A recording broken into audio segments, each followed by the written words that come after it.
Hello friends, welcome to my channel Sankar Sars Humanities.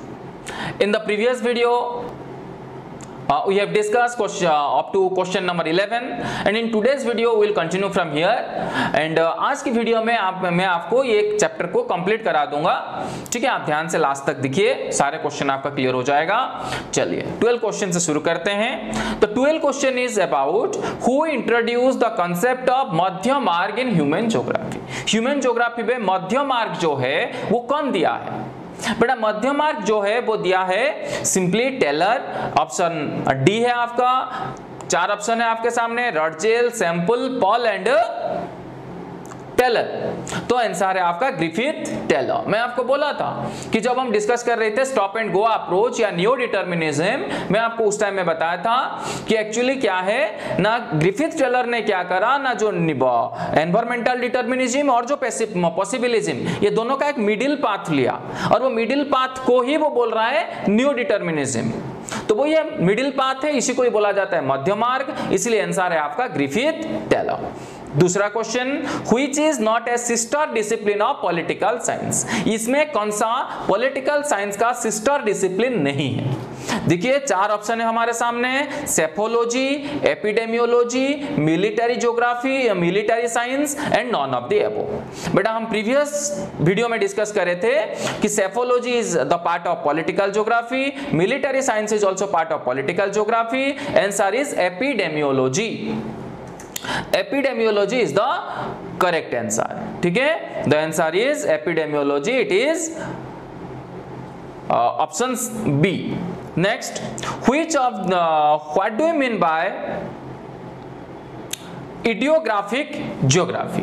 तो idiographic geography क्या होता है? बेटा इडियोग्राफिक ज्योग्राफी मतलब डेस्क्रिप्टिव ज्योग्राफी होता है. हमारे पास 4 ऑप्शन है, that is descriptive geography, regional geography, nomothetic geography and systematic geography. And the answer is descriptive geography. Okay, next question, dynamism in the relationship is the key word in Whose definition?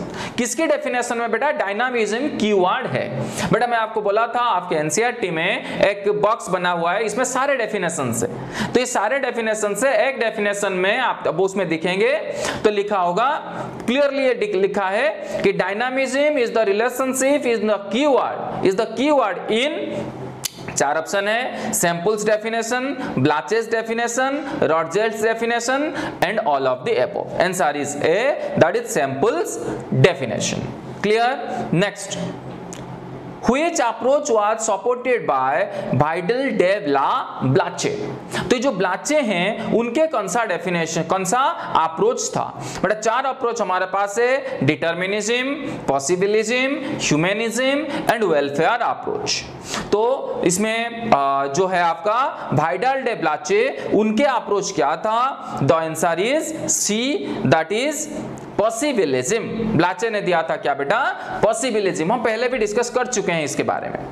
Okay, next, Which branch of geography does not belong to human geography? Which branch of geography does not belong to human geography? कौन सा human geography का branch नहीं है? 4 option है आपके सामने, population geography, economic geography, physical geography and social geography. Definite बात है, तो ये है आपका physical geography. Next, Whose definition emphasized on synthesis?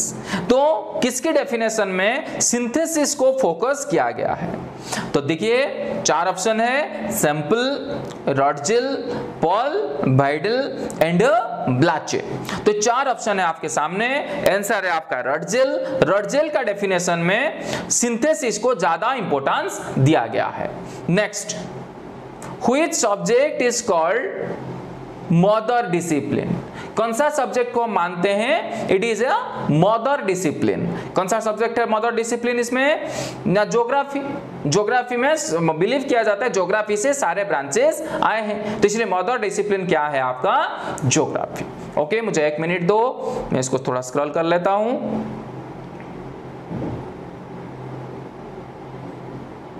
चलिए, we have completed up to question number 18, now the question, sorry 19, now the question number 20.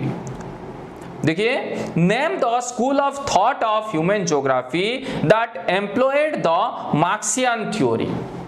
बेटा कौन सा school of thought Marxian theory के बारे में बोल रहा है? कौन सा स्कूल ऑफ थॉट बोल रहा है मार्क्सियन थ्योरी के बारे में? हम अभी पढ़े थे कि radical school of thought Marxian theory के बारे में बोलता है, और वो बोलते हैं कि पॉवर्टी, इलिटरेसी, सभी का रीजन, सभी के पीछे लॉजिक क्या है ना, आपका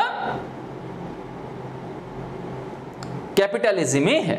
तो वही चीज यहां हम डिस्कस करेंगे। देखिए ध्यान से, 4 ऑप्शन है, deterministic school of thought, behavioral school of thought, radical school of thought and humanistic school of thought. Answer is C, that is radical school of thought. Next, main feature of early colonial period is, तो early colonial period में कौन सा main feature, कौन सा चीज mainly develop हुआ था? तो main feature of early colonial period is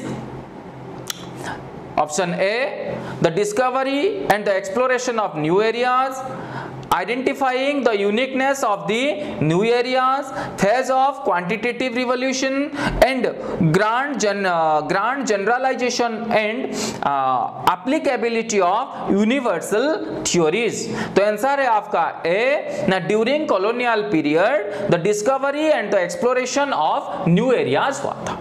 ठीक है, ये ऑप्शन है आपका ए, ऑप्शन है सही option. Next, which of the following is not a subfields of social geography? कौन सा सोशल ज्योग्राफी का सबफील्ड नहीं है? यहाँ 4 ऑप्शन है, medical geography, historical geography, military geography and cultural geography. Definitely military geography is not the part of social geography. Next, 1 minute scroll करने दो।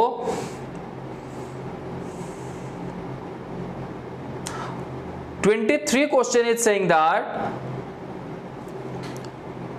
welfare or humanistic school of thought in human geography was mainly concerned with, welfare और humanistic school किसके साथ concerned है? The different aspects of social well-being of the people, सही है। दूसरा, the basic cause of poverty deprivation, नहीं, ये option गलत है।